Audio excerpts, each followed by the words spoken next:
Hello, folks. Another day, another lecture.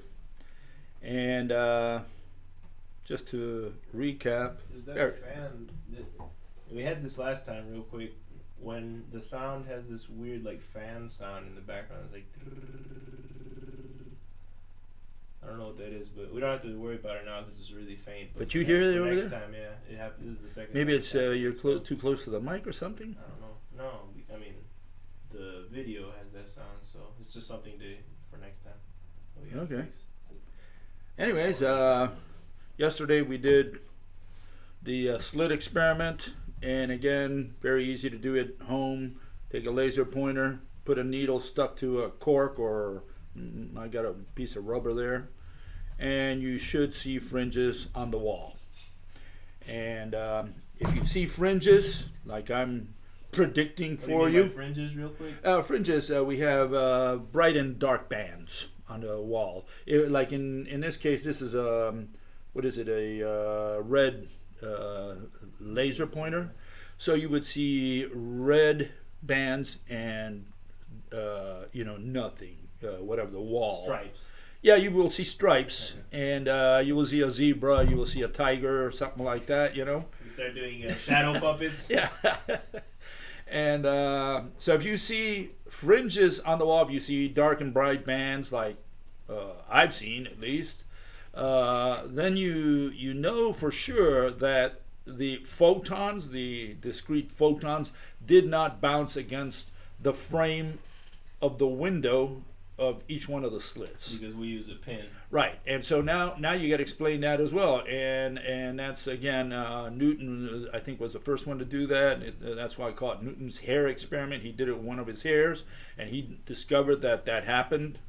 And how did he do it? He didn't have a laser. I know he did it with light from. He allowed, I guess, light from the sun to go through a peephole. That's as I understand it. He just opened a little peephole and allowed light to go through there. He put his hair, and he found that the hair bisected the beam. Yeah, but but that wasn't the key issue. The key issue is that he saw on the wall the fringes, I think. Yeah. And then Thomas Young got that idea, I guess, from Newton, because Newton probably wrote something about it. I haven't read it myself. And I think it was Thomas Young's fourth experiment was with, he did it with a hair, I think, also. Yeah, I think he did it with a hair. And so he measured the thickness of the hair and said, yeah, you do see fringes. So, then in that case, here you have the needle. Let's see, where's a good place right there where you have a little contrast. There's the needle. And if the rays are going to one side and the other side, they would just continue straight. And there's no need for them no reason for them, or no explanation for them to turn the corner, which is what apparently they're doing in order to produce interference fringes on the screen, which is how the slit experiment is explained. Yeah, the slit experiment is noteworthy because it's not what one would expect. One would expect with the needle, or also the slit that they use with the two frames, essentially. We're going to stick to the needle. One would expect with the needle, at least, that you'd just see you'd see a shadow and two lines. Yeah. And because the light essentially gets blocked by the needle. And the rest goes you would through. Think goes straight, but why really would they turn the corner? Yeah, but that's the thing. If they turn the corner, we got something else going on. The weird thing is going on is not only turning a corner to shine a light where the needle is blocking, but it's also shining a light in this striped fashion. Yeah, it's all across the. If you do the experiment very carefully, you will see fringes all across the wall. You know what's weird? Getting less dense, lighter as you go out, but you will see fringes across the wall. It's kind of like that's how if you shoot a bullet and like if it hits a pole, it's like shrapnel. Yeah, you have the shrapnel but going it's out. Organized shrapnel. That's because it's not just random. Because if you do that, like if I were to shoot a bullet at the needle, and let's say the bullet is thicker than the needle, right? And let's say the needle cuts the bullet in half or breaks it into a million pieces. I don't care. All those pieces, the ones on the right will go to the right, and the ones on the right and left will go to the left. They will not go inwards. True. They shouldn't go inwards. There should be none behind the needle. or at the same Well, actually, location. that's not exactly true because the shrapnel can bounce off of each other as well. Yeah, but I mean, what I'm saying is, why would they? No, why would they bounce? Oh, you mean on this side they hit against each other? And hit the middle. So in that sense, it's also not predictable in that sense. Yeah, but then the question is, how would you produce interference? The slit experiment has an organized pattern. Yeah, it's not like shrapnel where it's just random against the wall. It's actually like line, no line, line, no line, line, no line. But even in that case, let's assume even the shrapnel hits shrapnel, right? And you get this messy thing. Mm-hmm. There's no reason. One is the organized part. The other one is that it hits. Why would this interfere constructively or destructively with another particle over here? I mean, it's just too much of a coincidence that it would just happen to, bounce and go to this one. The other one bounces and goes to this one. Ricocheting I can see happening, but not so organized. You wouldn't expect it to be like measurable. How do these particles, discrete particles, assuming we're using quantums, how do they know exactly how to organize themselves in that? So you can't explain this with bullets. I had a different question about the slit experiment because they always use line, essentially, a hair, a pin, but have they ever used like a dot? Like if you shine a laser on a dot. Well, what do you mean by dot? I mean, are we talking about a ball? Yeah. Okay, like how small? Like a ballpoint pen tip. You know how those have a little ball in them. Well, they measured the thickness of the slit. But with slits and pins, it's horizontal. That's how you. It's a line essentially. Yeah. That's how you get the fringes being horizontal and not radial. Right. But if you were to use a dot, I don't know how you just hold it in the air, but maybe by a string or some. Then you have a magnetism, maybe. I don't know. Magnetism. Have it hovering there. They'll say that the magnetism bent the light. That could be a different issue, but assuming with magic you could hold a dot in the air, and you shot and you pointed a laser on it, would you get what would you get on the wall? Well, it wouldn't be a line. No. Now you get it all around because now you're going to get interference fringes from up to down and from side to side, and also from the angle. So you get rings. Yeah, I guess you would get some kind of ring on the wall. You would think, like to see. And I guess they would be interrupted all along, like a target. Yeah, but I think there would be dotted lines because you would have assuming that it would just be a target symbol. Or could be another possibility is also that you should get maybe dotted line because remember what we're doing here. We've got constructive, destructive. So you might get a dotted line also. I don't know, but fringes could be a target also. My bet would be target. Do you think there'd be any way to do that experiment? Yeah, I guess. A dot floating I'm sure someone probably did that already somehow. And all we got to do is look at the picture and see what comes out of it. You could get close if you had a string holding the dot, maybe, but in that sense, you just have an upside down line. So I don't know how you do that.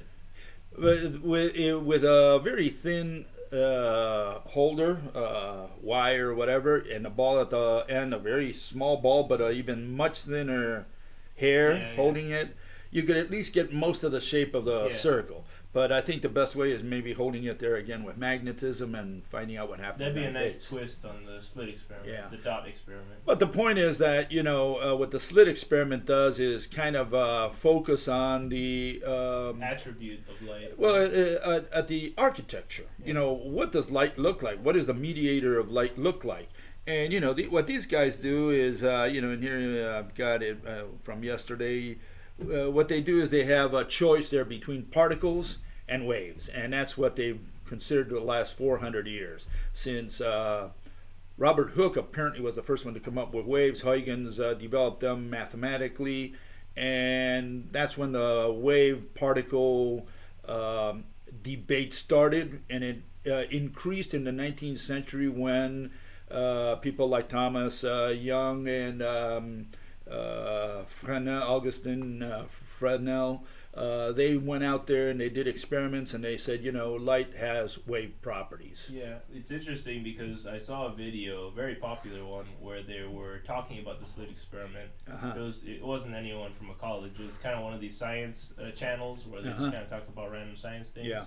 And the question was, is light a particle or a wave? Talking about the slit experiment as if those were the only two choices. Yeah, and again, nobody's ever proposed anything other than particles and waves. And there are not that many choices. Yeah.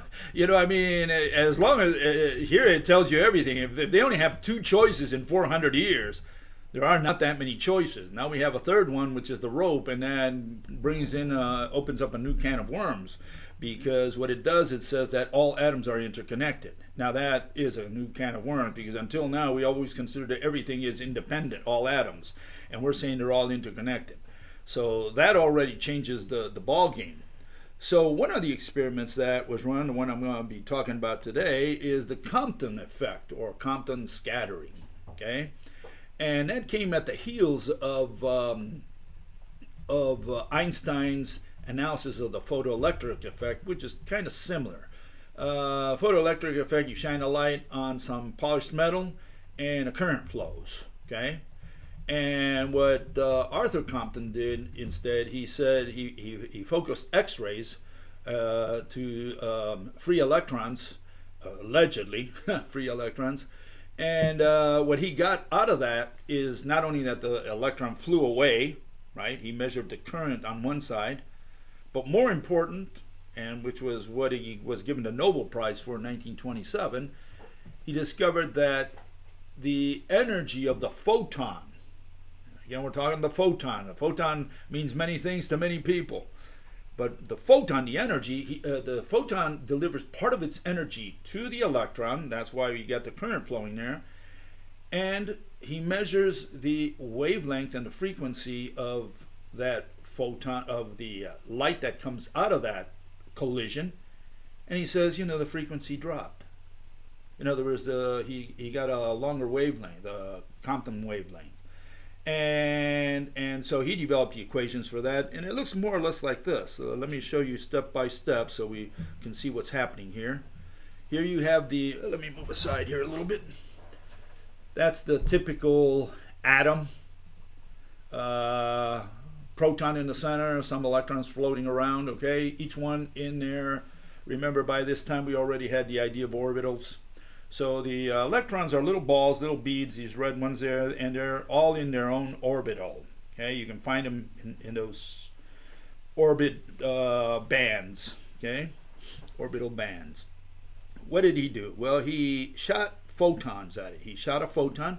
What is a photon? Well, that's a good question. Is it a wave like I'm showing here, or is it a little ball?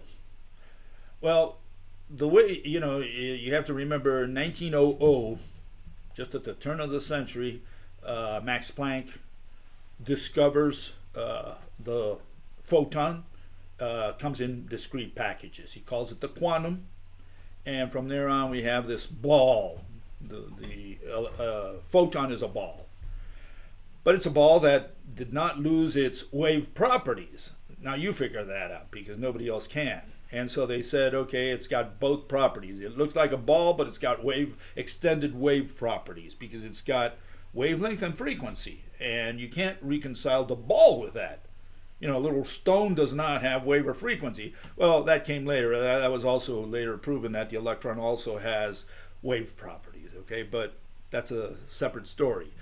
But here we're in 1923, 23 years later, and Arthur Compton, he shoots a photon, whatever that is, at an electron, and that's the first step there.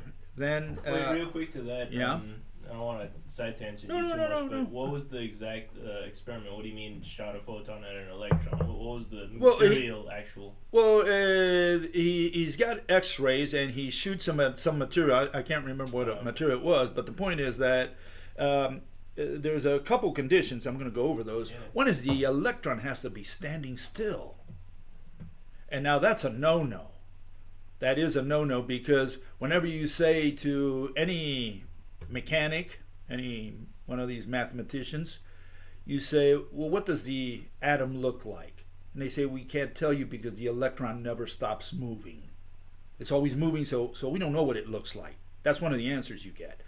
And here Compton froze the electron. He says, that photon's got to hit that electron, so we got to make it standing still. In fact, the calculation, the equation, has it with rest mass.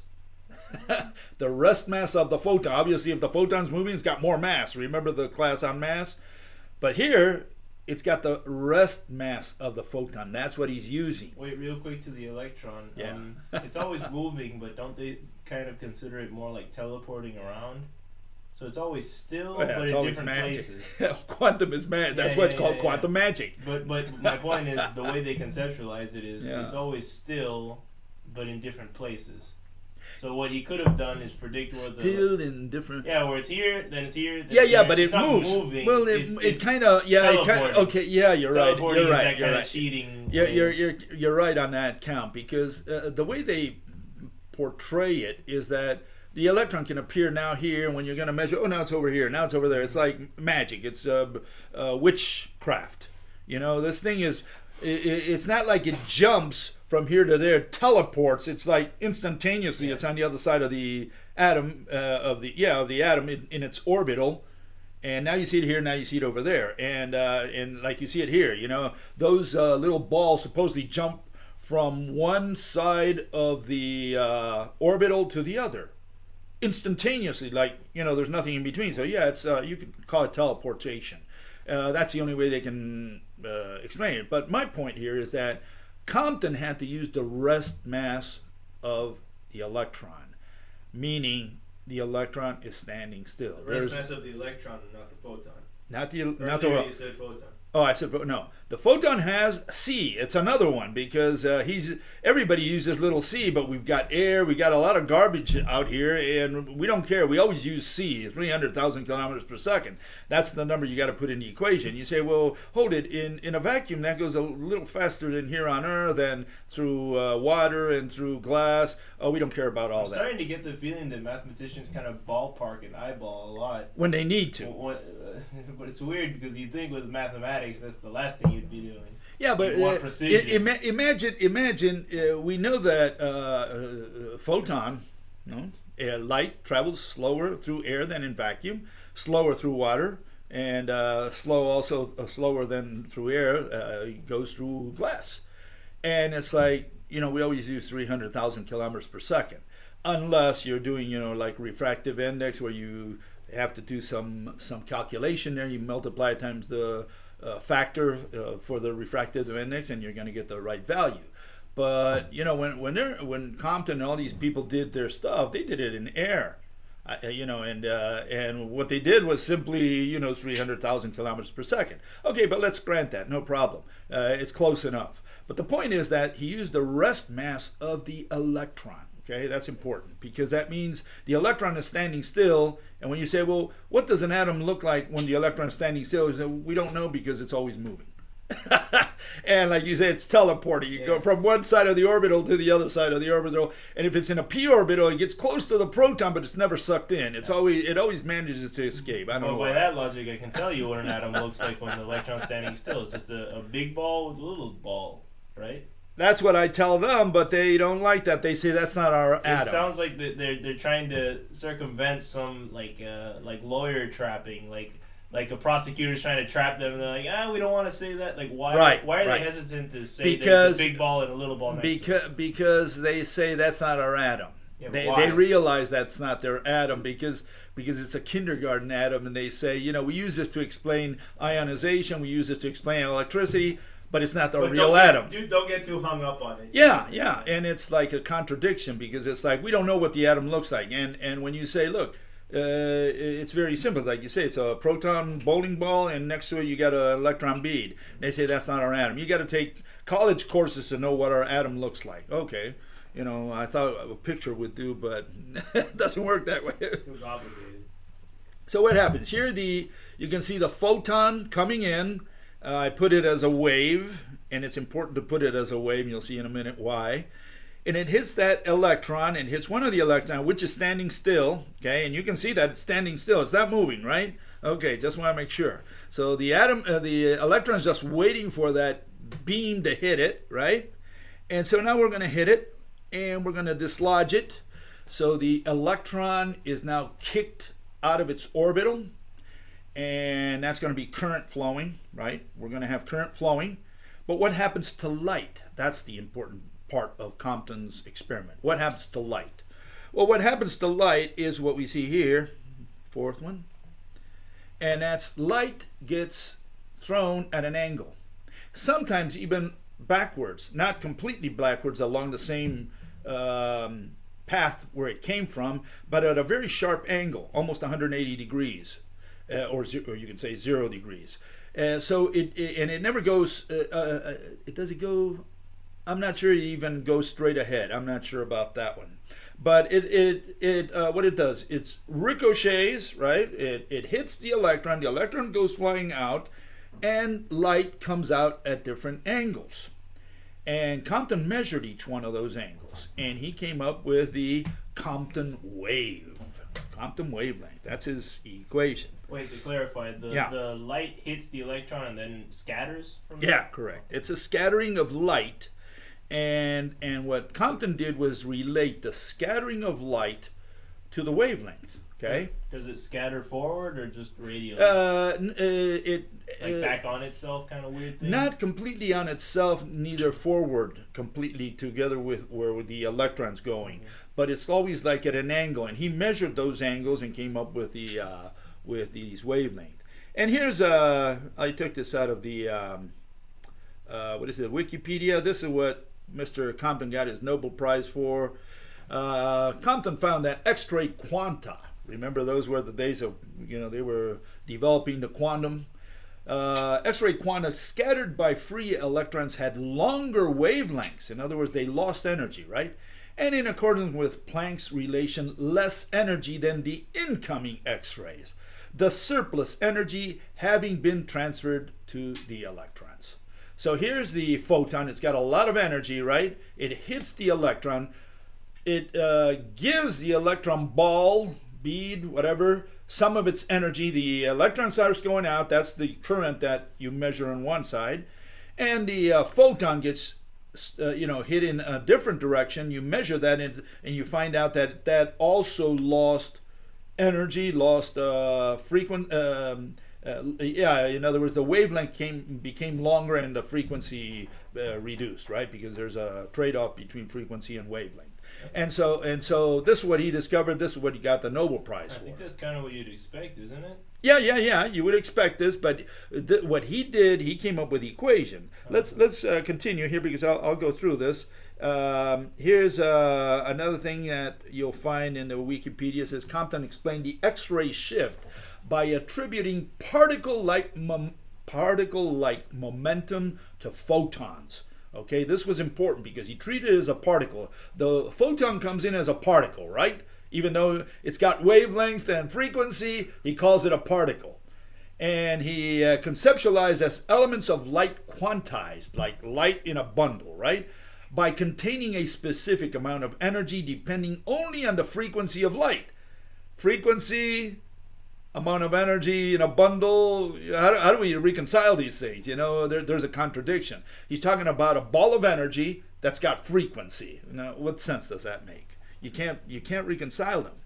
And the last one here, just so that we get it complete for Mr. Compton. Compton derived a mathematical relationship between the shift in wavelength. There was a shift in the wavelength from high frequency, short wavelength to longer wavelegth and shorter and decreased frequency. To say that whole thing all over. I always get those wrong. Okay, so the X-ray is high frequency and short wavelength. Okay, so we have under the rope model. It's so easy. Let's not go there yet. We're going in there in a minute, but we have high frequency. That means many blips per second, and each blip has a short wavelength. When it comes out, it comes long wavelength, and there's few blips. In other words, the frequency goes down and the wavelength goes up. That's essentially what he discovered. And like you say, we should have expected. You're trying hard not to use the rope, aren't you? Yeah. Because it's so easy with a rope. It's just so easy, to explain with a rope, and we're complicating ourselves with this nonsense. Again, here's the equation. I'm not going to bore you too much with the equation. All I want you to see on the equation is something specific. The circled part there, which is Planck's constant, that's H up there. That H with a little thing on the end. That's Planck's constant. That synthesizes the particle nature of light. That H. Okay, that's the quantum. But the bottom part, which he's dividing that by, that whole thing, that whole factor is what is known as the Compton wavelength. That's his contribution to science, and that's what he got the Nobel for. Okay, specifically. And again, you can see that you have the electron rest mass. The electron is standing still. There's no relativistic thing here involved, really. It's just the electron standing still waiting for the photon just to hit it. Fortunately, he didn't do hydrogen atoms because there's only one electron, and I don't know how the poor photon does its best to hit that electron. Well, I'm assuming that it just machine guns it. Yeah, the way they logically talk about that is the beam is so big, it's kind of like a tidal wave hitting. Yeah, one of the photons has got to hit it. One of the photons going to hit it. Yeah, I guess that's the way it is. But then how did he measure the exact one that hit it afterwards? Well, I guess the whole beam has a certain frequency and wavelength, the whole beam. Yeah. And so it doesn't matter which photon hits it because he's got that energy already. Yeah, but how does he measure? How does he know which what do you call that? Which photon exactly hit it to measure the longer? No, he doesn't. That's my point. You don't need to know which photon, because if the whole beam of photons, if every one of them has the same energy, the same wavelength, the same frequency, then it doesn't matter. Yeah, but only one of those hits it. Yeah, but so only that one should change. Yeah, and that's an important part of it, because if you have the whole beam hitting the whole orbital, right? Mm-hmm. Well, one of them's going to hit, one of those photons is just going to hit the electron. Now the question is if it's only one photon, because if you say, look, it's the energy of a single photon, you would think the photon is smaller than the electron. You would think. I mean, I don't know. Maybe because we don't have sizes for the photon. You wouldn't even be able to detect a difference. No, but this is my point. Because what happens if 10 of them hit the electron? What happens if 100 of them? Do we have a difference there? I mean, if you can take the whole beam of 100 photons, right? Here all these photons are traveling. 100 of them hit the electron. Then we say, okay, 100 of them hit the electron and transferred their energy onto them. Well, it's not the same thing as transferring for one photon to travel to send its energy to an electron than a whole beam or 100 of them transferring. There should be more energy, you would think. I mean, But see, the equation, let's put it back up there again for a second. The equation shows c is the speed of light. And you have and the energy is only one photon as far as I'm concerned. That's all he's got. And again, they don't deal with one photon. They just say, look, this is the initial wavelength, and this is the wavelength after scattering. Once it hits and now it's scattered, and so they measure before and after. That's all they did. And the question is, well, what happened in there physically? Did one photon hit one electron? Did 100 of them hit one electron? What happened in there? We don't know.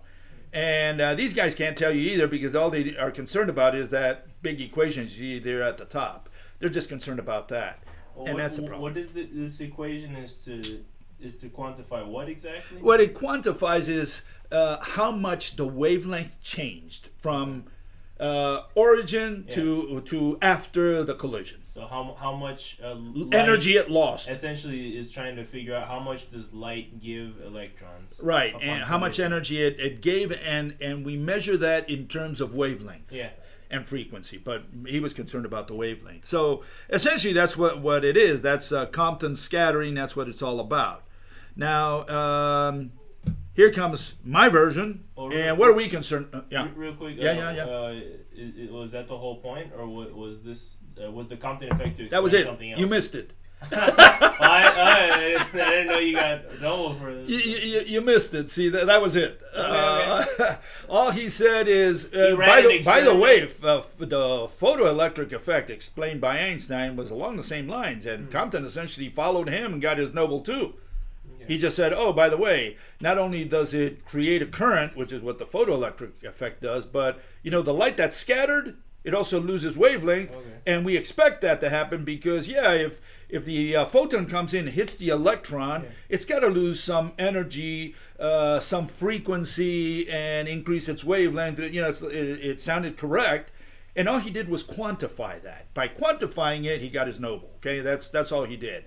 So all these people are concerned only about numbers and their equations and putting it in those terms, but they haven't explained what's happening in there in that secret world of Mother Nature's, what she's really doing in there. We're still in the description phase. He essentially just he runs an experiment and describes it. And puts the equation, because which is a more detailed description. That's all a quantitative description that you can say, okay, now I can predict with this equation because I can put numbers, I know what's going to happen at the lab. Yeah, but we don't know what actually happened, what took place in there. And it's like these people don't worry about these things. Like, I don't explain it, I don't care about explaining it. And this is the problem. The problem is that there is no explanation. But with a rope, we don't care about the math. We brush all that aside. Now we're going to try to explain it so that we can understand it, so that we can visualize what's happening in there. That's the point of the rope model. And the rope model here, we start out also with an atom. And our atom is a little different than the quantum atom. As you can see, the quantum atom is the one on the left. You can see the light hitting it. And the rope model, I just have a hydrogen atom there, by the way, so mine is a lot simpler. They're not equal, but we want to understand this conceptually. You can see there's one rope at the bottom. That's the only one that extends outwards, and that's the beam that's going to come and hit the atom, right? And so that little strip that you see way at the bottom, that's the light, the rope coming in to the center of the atom. It's going to have its torsion, and we're going to stimulate that at a high frequency, at an X-ray frequency, okay? To clarify, all of these ropes don't end where you show them. Those continue. But, correct. But just to make it visual, which rope we're talking about? The one on the bottom. The one on the bottom. That's why you made that one go off screen. Yeah, that's where the X-ray beam is going to come through that rope, I'm going to say, okay? They all go off screen. They all go on. Right. They all continue to every atom in the universe. For simplicity's sake, you simplify it. And you also have to think of this. This is a cross-section of an atom. You have to look at this as a ball. 3D. It's a 3D, and it's radial. So all these ropes are connected to every atom in the universe. And we're just going to look at one rope, which is the one that's coming in from the bottom. That's where the X-ray signal is going to come in from, right? And obviously, it's not a single rope. There's got to be a lot of these ropes coming in other words, being stimulated. So there's going to be a beam. Here I only put one rope because I think that's all we need to understand is conceptually. There's many ropes because there's many atoms, right? There's many atoms. There's many atoms from the laser, or what did he use? Well, no, he just had an X-ray source. Okay, but there's many atoms. You have a beam. A beam, yeah. And it's so not just one atom to one atom. And I don't think Compton would object if you say, look, this whole beam has photons coming from many atoms. He says, yeah, because each atom creates photons. So we're just going to look at one for now. We're just going to look at one just to understand this conceptually, okay? So we have a signal coming in from the bottom. It's a high frequency signal. It's going to be X-ray signal, and it's going to give us stimuli. It's going to stimulate the atom, okay? And so what do we see next? Well, we're going to see what happens to light here. On the one hand, and you see on the left-hand side, the electron gets kicked out, right? The electron bead, and the light goes off in a different direction at a lower frequency, right? And the way we see this under the rope model, if you can see this well enough, I don't know if I can make that any bigger. Let's see if I can. Okay, that's about as big as I can make it. Well, I can also move it upwards a little bit, see if I can do it this way. That's about as big as I can make it there. You can still see the beam coming in from the bottom, okay? Mm-hmm. That's one rope only we're showing here because, again, we're trying to understand this conceptually. I did not draw the ropes for every one of the atoms there coming out of the come out of the electron shell. I only drew one, which is the one on the bottom. All the others, I just removed the ropes, the extra ropes, because what's going to happen there is the stimulus that comes from the X-ray source is going to compel that whole line of electrons to spin, and they're gonna create what we call the serpentine. It's going to twirl, and that's going to be our electricity. So You northwards talk we have about- electricity. You talk about a line of electrons, but I see a line of atoms. Yeah, I'm sorry. I meant a line of atoms, and what we have is all those electron shells that are touching each other. The red one, if you can see it there, they're all touching each other. Again, we're doing this with hydrogen to make it very simple. We're just trying to understand this conceptually. We assume that all these atoms are touching each other. The electron shells are bound to each other or touching each other. So Okay, the they're one- connected to so each the, other. So the one at the atom at the bottom there Yeah. is the essential surface of whatever we're shining a light on or shining Correct. X-rays on. Correct. And all the ones above it are the ones behind that essentially. Correct. So when that I- are so when- touching or are they're in touching, contact. They're yeah, in in contact with contact. that atom. I thought this was the atom being pushed.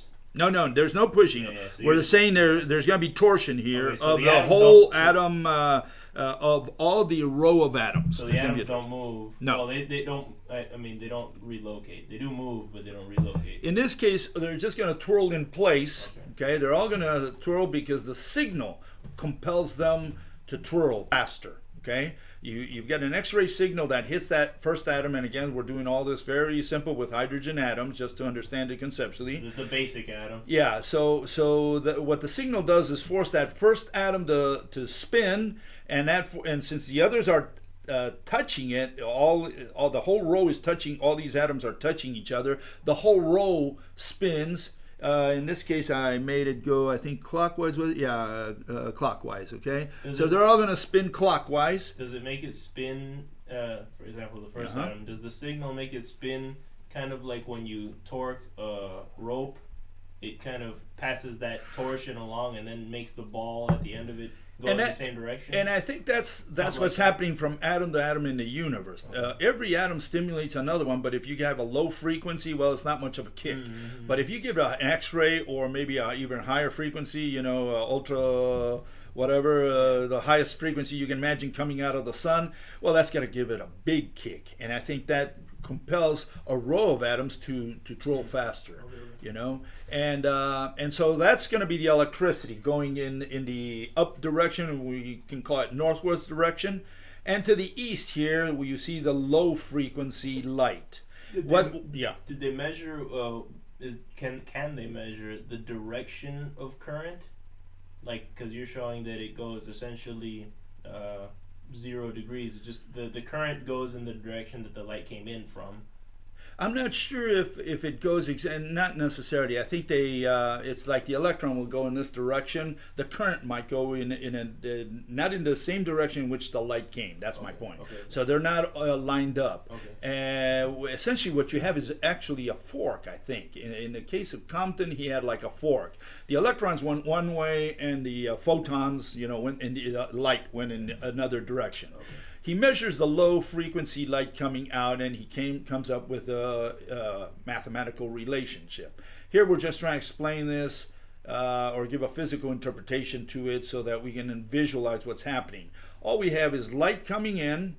In one direction we have the electron row of atoms.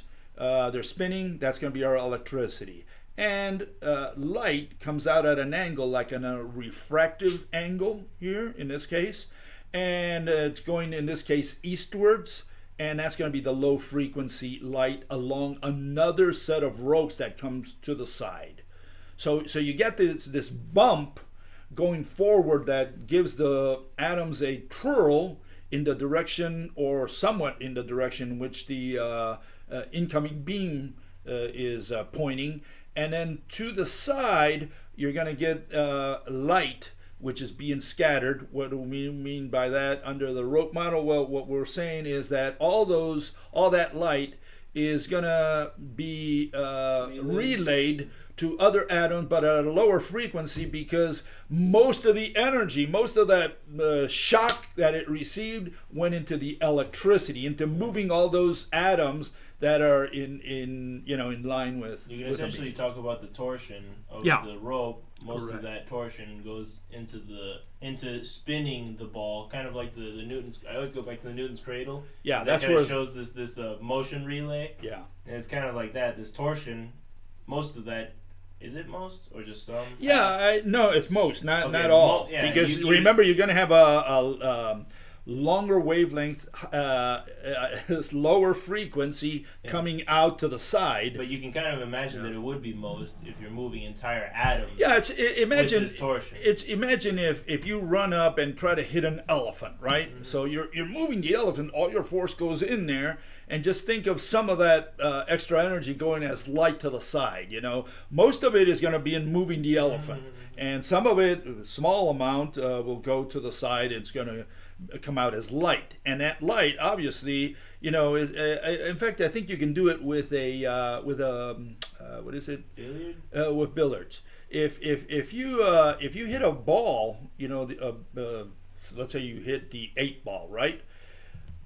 Most of the shock will be absorbed by the 8-ball, and that's going to go forward. But then the ricochet part, you can see the ball goes and then stops at some point, because most of that's bang went to hitting the, it's like the Newton's cradle. Yeah. Most of it went into hitting the 8-ball. Yeah. And then yes, the ball might go to the side, but it doesn't have as much energy. Yeah, there's not motion. Lost. We just talked about it doesn't have as much motion. Yeah, at some point it stops. Or torsion. Yeah, and this is, I think, the same thing happens here, and that's essentially what Compton explained. He says, the X-ray came in, gave all of its energy to creating the electricity, and some of it went to the side. And of course, since it lost all its energy, how do we explain energy? Well, energy means that the wavelength is longer. Wait, real quick, with the rope model, couldn't you? I mean, I'm assuming we can predict which angle the light is going to come out of, right? Assuming we could predict which direction the light comes out of, right? Could you measure the frequency, because there's already a rope there, right? Yeah. Could you measure that frequency and then see if that frequency does it go up? I guess frequency goes down, wavelength goes up, and because I'm talking about the rope before you shine any light. Right? Oh, okay. That rope is coming out where the light is going to be relayed. Okay, good. That's extremely low frequency because it's not right. It's dark. It's low but frequency. When you shine the light and the relay goes out, yes, it's lower. Now frequency you're right. The frequency, the original, but higher than what it was. Higher than what it was. Yeah, that's true. That's the first one. That's true. But the other one that you need to be aware is Compton's equation tells you he related the angles to how much energy each angle had. Oh, true, because it isn't just one. It's one has the most, but then there's others around there, and they have different wavelengths depending on their angle. I'm assuming there's like a main one and then less and less as you go away from that main one. And that's the main one is the refractive angle. It's when you put a pencil inside the glass of water and it breaks. You can see that pencil doesn't break. Well, the light breaks in there. It's the same thing. That's the refractive angle, and that's water. Don't drink that. But it's the refractive angle, and that's essentially what Compton discovered. The refractive angle, once it hits, you can say it hit. I mean, the rope torques.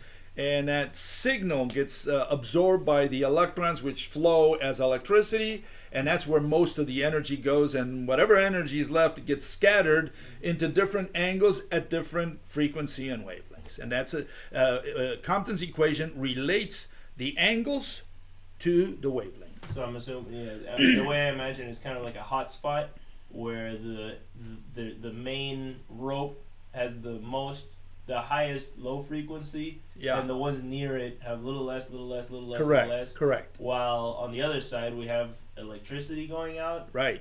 But it's electricity, the main one also, and I'm assuming there's also a little less on the ones on the circumference of that. Or line. Near it, the neighbors. So you do have a line of spinning atoms, but also the ones next to that have a little less spin, but are still spinning. And I would think that all the atoms get stimulated to some degree, but there's a main angle where you have most of your electricity. So it's like two hot spots and kind of like if you had God's eyes, you could see all that.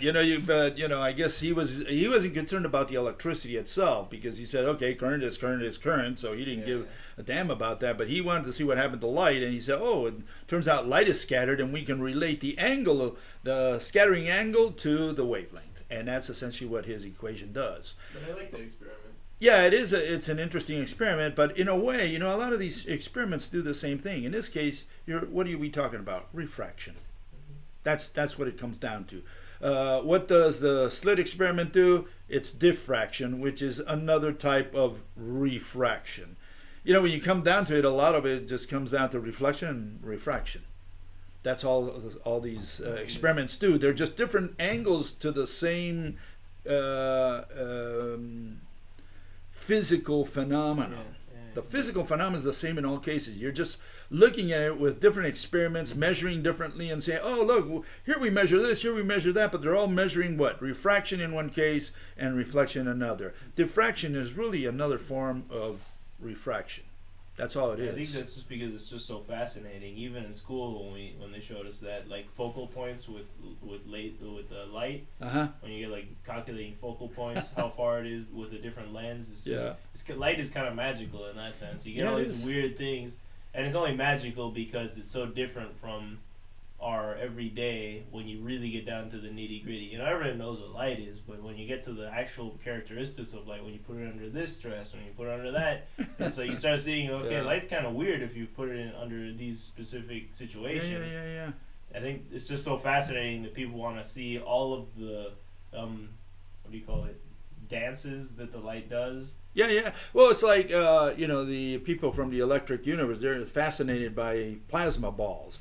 And who's not? I mean, you look at a plasma ball. Fascinating about a plasma well, that you can put I've never seen one. Well, you put your finger on a plasma you got a ball. It's one of those balls where you can find out what your future looks like. That's what it looks like. Is that like? And you put your finger there, and that toy. Yeah, that's toy. You put your finger and the electric bolt goes to your finger and then goes to there and so on. And everybody loves that because it's a nice toy. Just if your curiosity, Can you explain that one real quick? Because I never understood how that works. It's just it's called a plasma ball because you have ionized gas in there. That's what it is. Okay. And jumbo. No, yeah, that's for another day. The point here is that you have a gas in there, and a plasma, which is ionized gas. That means that the atoms in there supposedly lost an electron. We're just going to go with the official version, right? It's a whole bunch of gas that's missing electrons. Correct. And it's a soup because you have some which have not. Okay.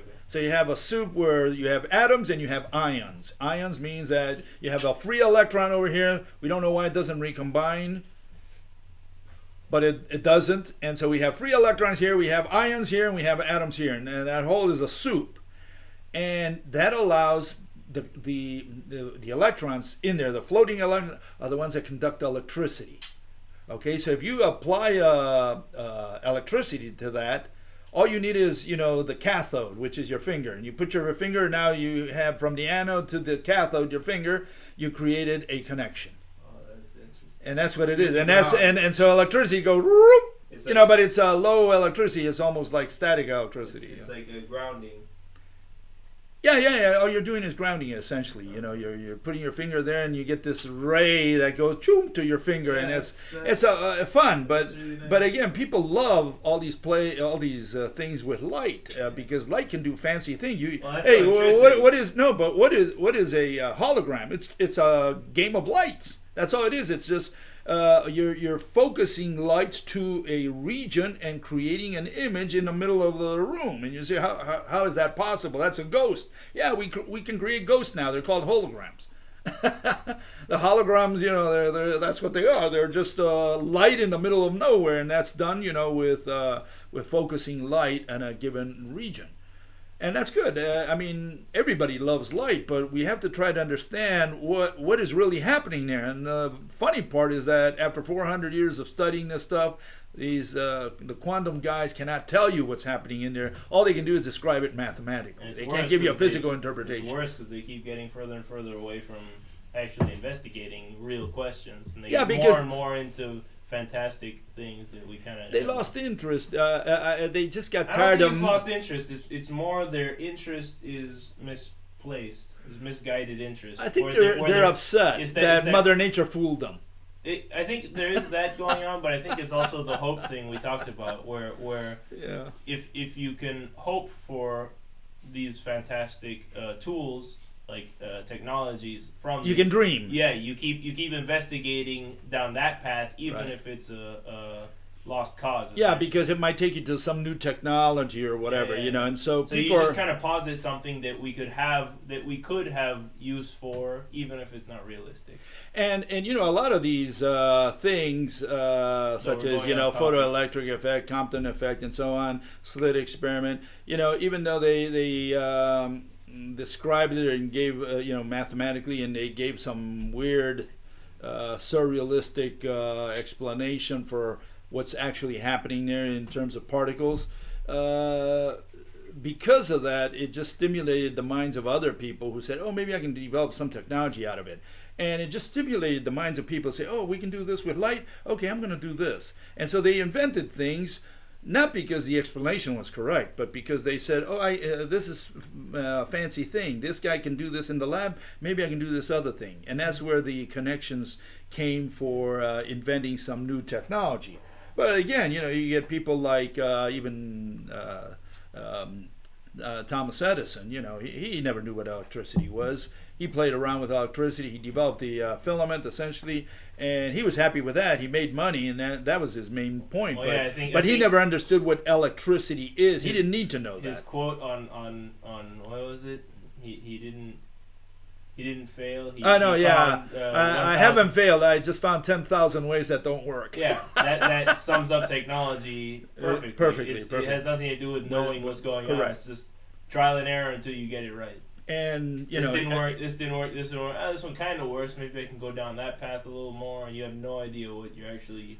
And Edison never knew what electricity was, and Compton never knew what light was. He didn't need to know what light was. He just needed to describe what was happening. You know, when he sent X-rays and got a different wavelength, he said, okay, here's the equation, and he gets a Nobel for that. And you say, well, what is light? And he said, well, sometimes it's a particle and sometimes it's a wave. That's it. But there's an interesting corollary to all this, and that is that, you know, Compton Experiment is one of the first, I think it is the first, really, because Einstein said, look, the photoelectric effect shows that light is a particle. Okay, and so everybody said, okay, yeah, and we brought the particle back. But the Compton effect, the Compton Scattering effect, what that did was introduce really a duality. The fact that, you know, and this is 1923, 3 years later it becomes official, but here's 3 years earlier, and Compton says, look, it looks like we need both, because here we have the bundle of energy, we'll call it a photon, it's traveling, and then it whacks the electron bead, kicks it out, gives it some of its energy, and then when we measure, we have a longer wavelength. And so we started with a photon, a packet of energy, and we end up with a stretched out wave. And so it was one of the first experiments that people got this idea that, oh, hold it, you know, it looks like we have two characteristics inside the photon. One is a bundle of energy as a packet, and the other one is, you know, the out, what comes out is a wavelength. We're going to measure that wavelength, and it's and the point here is that, you know, Compton effect is known as a particle theory. In other words, Compton confirms that light is a particle, but his whole explanation, his whole description, mathematical description, is based on wavelength. And so you say, hold it, I thought you said light is a particle. Yeah, it is when it comes in, but when it goes out, it turns into a wave. Because that's how they measure. The equation is a wave equation. I think it's that conflicting characteristics that they can't wrap their head around. So they kind of say, well, Mother Nature works in mysterious ways. God works in mysterious ways. We're back to that. It and we'll just go on with our lives. God works in mysterious ways. That is the solution to quantum mechanics. That is the answer. They say, well, isn't that mysterious? We have more to investigate. instead of coming up with a model that actually accounts for both those characteristics, such as the rope. Because the rope accounts for all those characteristics. Yeah.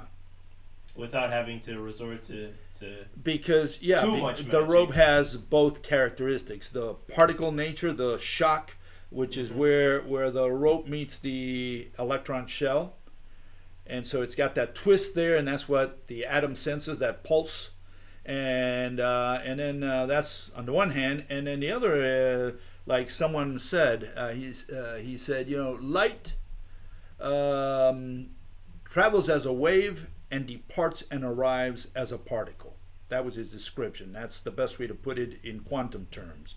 And under the rope, you can say exactly the same thing. You can say, look, light, when it leaves the atom, which it doesn't leave, it's just connected to the electron shell here and the electron shell here, and there you see these, or you feel, the atom feels a little bump when it twists. When it's expanding, doing its quantum jump, it has these two threads, and there's a little friction there, a little bump, and that's the particle nature. And then how does it travel? As a wave, because between them, all you have is a rope, and all it's doing is torquing. Yeah, and so you have that description with there. The bumps, it's kind of like you get this undulating thing. If you see it head on. Like if you have a rope essentially tied to your eye, and the rope is turning, then what you would essentially see is this kind of circle that gets big, small, big, small. Yeah, it's titillating. Yeah, it's titillating. It goes dilating essentially, out in. At a high frequency. Oh yeah, obviously. Yeah, you slow it down. That's what you get. You slowed it down, and that is that wave effect. Essentially. Yeah. But I think a lot of people, to visualize this, would kind of need a 3D modeling to see exactly what I'm imagining in my head. It's kind of hard to. I mean, anytime you're trying to explain how the rope looks, it's better to do it with pictures. Yeah, it's so hard to explain. Whereas language, when you put it in a picture or in a movie, you get it already done deal. It's just like when you're trying to explain or describe a chair. Okay, it's got what's it got? Four legs. Back, it's got 4 legs. It's got back 4 rest. cylinders. Here's a picture. Yeah, we're done. Can we get it over with? That's the way it is. I think that's the biggest. Anyways, that's it for today. I wanted you to see. We still have like 2 minutes. Okay. Well, anyways, I just wanted you to see the Compton effect. Under what Compton did and quantum does, and how we see it under the rope model. Yeah, go ahead. Got a question? Go ahead. I'm trying to look for a light related question. In my residual question. Okay, let's see what you got. Make it good. Not a lot. I mean, there's does light have mass, or do photons have mass? I don't know if you want to talk about that. Yeah, again. I mean, isn't that kind of what we're talking about when they talk about a photon hitting the electron? The photon has to have mass. Under the rope, you would think so. You would think so, because you would say, look, and that's why they say it's got relativistic mass. In other words, it's got this kinetic mass, not the rest mass. But under the rope model, it's very simple. Imagine you're pulling on a donkey with your rope. Okay, you feel the weight of the donkey, but you don't feel the weight of the rope. The rope itself has no weight to you. Essentially, you're pulling, and what you're feeling is the donkey on the other end. So you can say, oh, the donkey weighs, I don't know, 1,000 kilograms or whatever. The donkey weighs a lot, and you are feeling the weight of the donkey, but you don't feel the weight of the rope itself. And that's, I think, why light has no mass in that sense. It's the mediator, and the mediator of light can't have mass, because only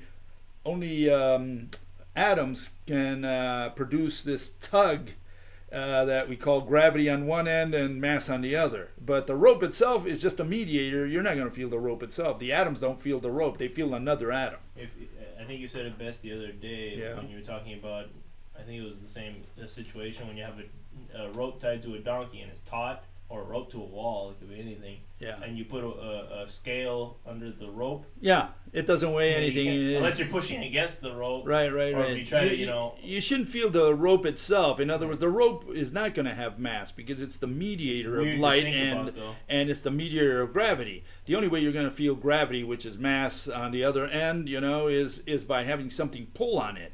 And it's going to be a whole bunch of atoms pulling on your atom, but the ropes itself, you're not going to feel the rope, and that's why light has no mass. The best way to say that is a taut rope has no weight. Right. Essentially, a rope has no weight. You feel the donkey, not the rope. A rope has a weight, but a taut rope doesn't have any weight. Yeah, and again, you feel the donkey and not the rope. If you say, that's not true though. Because I know, because you have gravity pulling it down. It's made out of atoms. But conceptually, the rope itself is not what's going to have weight. It's the donkey pulling on the other end. For example, let's do it upside down, okay, or vertically, right? Yeah. So we hang a donkey, not by his neck, hopefully. You hang a donkey around his waist, right, and you're going to weigh him. Right, and so you get a scale up there, and it's measuring the pull of the donkey down. Yeah, it's going to measure the pull of the donkey, not of the rope that's holding him. But both, so that's not true either because we have gravity. Yeah. That's why I don't like talking about the weight of the rope that sense. But it's more like if you're holding a taut rope against the wall. There, if you put a scale under the rope, then you feel the weight of the rope of the wall. The wall, yeah, true. No, but it's hard to put in. It is. All I can say is if you hold a rope, right? You hold a donkey from the ceiling, right, or from a scale that you're going to weigh him, right, and you make sure that at that point the rope weighs 0. In other words, you're gonna set the scale to 0 before you put the donkey on there. Well, when you put the donkey on there, you're not gonna really feel the rope. You're gonna feel only the donkey. That's what you're gonna measure. You're not gonna feel the rope itself. That's my point. And yeah, it's the best way to put it because obviously a rope is made out of atoms and they're pulled by every atom on Earth as well. Okay, folks, we'll see you tomorrow. Okay, same time, same station. We'll see you then.